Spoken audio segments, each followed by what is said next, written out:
Scooby-Doo, a time mystery. The Case of the Spinning Spook by Thomas K. and Heather Adamson. Illustrated by Scott Neely. All of Crystal Cove had been watching the Top Cook TV show for weeks.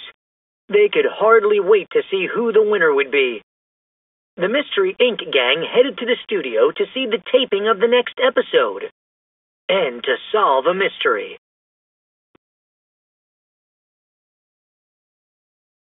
Inside the van, Daphne held up a flyer. The finalists were recently chosen for the Top Cook show. "I can't believe we're going to see Top Cook in person," said Daphne. "We'll be there in about 10 minutes. Like, those 10 minutes will feel like 10 hours. Oh, Shaggy, time is an exact measure. 10 minutes always takes the same amount of time. Tell that to my stomach. It thinks it hasn't eaten for days." "The producer told us to be there by 1 p.m. It's 12:30 p.m. now, so we still have 30 minutes. "12:30? No wonder I'm hungry, Scoob. It has been a half hour since we ate lunch at noon." When the gang arrived at the studio, the producer of Top Cook met them at the stage door. He informed the gang that some kind of monster spun through the kitchen during each show. When the monster was gone, so were all the cook's mixers. "This is a job for the Mystery Inc. gang," said the producer. Like, maybe this spinning spook just hates mixers? There has to be more to this. "Let's split up to look for clues. Daphne and I can look around in the kitchen. Shaggy, Velma, and Scooby, check backstage." Shaggy pointed to Fred's watch. "Gee, Fred, should we, match up our watches, too?" asked Shaggy. "Good idea, Shaggy," said Fred. "Let's meet back in 20 minutes. That will be 2 p.m. Your watch has a dial and numbers like mine. When it is 2, the small hand will point to the 2, and the long hand will point to the 12. Scooby, you have a digital watch like my phone. It says 140 right now. At 2, it will say 200. Rah! Rah!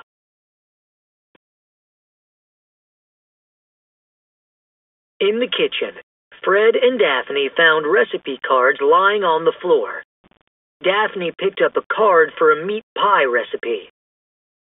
"Fred, listen to this. Bake at 400 degrees for exactly 43 minutes. That 43 has a circle around it.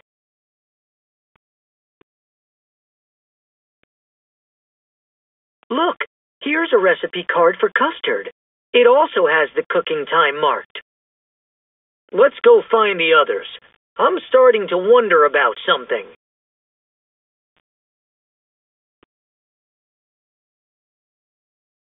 Meanwhile, Velma, Shaggy, and Scooby checked backstage for clues. Scooby-Doo sniffed the garbage. "Look at all these burned meat pies," Velma said, pointing to the garbage. "Don't eat them, Scooby. They may be clues." "Ruse?" How could top chefs burn their pies? And look at this cooking timer. It's set to 47 minutes. You should never cook a meat pie for more than 45 minutes, so that is at least 2 minutes too long. "Let's find the others," yelled Velma as they ran for the exit. When the gang met up, Fred showed them the recipe cards he and Daphne found. "And we found batches of burned food," said Velma. The gang looked at their watches. top cook was about to begin. "Time to solve the mystery," said Fred. "What do these clues have to do with the spinning spook?" "I think we are about to find out. It's time to set a trap." Velma, Shaggy, and Scooby-Doo blocked the stage door and kept an eye out for the spook. Fred handed them each an apron for his plan. Then, he and Daphne headed up to the film booth to look over the tapes from the Top Cook show. Why couldn't Scoob and I just keep an eye on the food? Velma, Shaggy, and Scooby-Doo patiently watched the show from offstage. "Growl!" "Sorry, that's my stomach talking," said Shaggy. All of a sudden, the spinning monster spun across the stage in a flash. "Look, it's the spinning spook! Shaggy, Scooby, watch out!" "Rikes!" Scooby held up his apron. Shaggy sent the producer's chair flying across the stage. The spinning spook whirled right into the trap. It rolled up into the apron and was tied to the chair. A few minutes later, the show ended. 2 chefs held up burnt meals, but 1 chef had a perfectly cooked meal. "And the winner is Frank Bean," said the show's host. Just then, Fred ran on stage with a video player. "Wait!" he cried. "Frank cheated. This replay shows the 1-hour countdown began at exactly 3 p.m. But after the spook arrived, the countdown clock was suddenly 5 minutes slower than the stage clock." "You're right.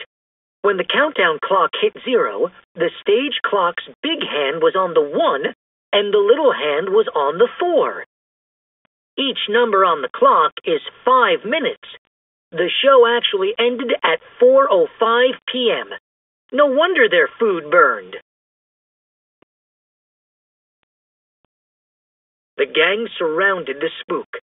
Fred pulled the apron off, revealing Frank's mother. "Frank changed the countdown clock while everyone was distracted by the spinning spook," said Fred. "And I would have gotten away with it if it weren't for you meddling kids and your dog," cried Frank. "Sorry, son. Our meat pie was going to be famous," said Frank's mom. "Thanks, kids. If you come back at 7 a.m. tomorrow, you can watch us find a new winner." "Sure. What's on the menu?" "Scooby snacks, of course." "Scooby-Rooby-Roo!"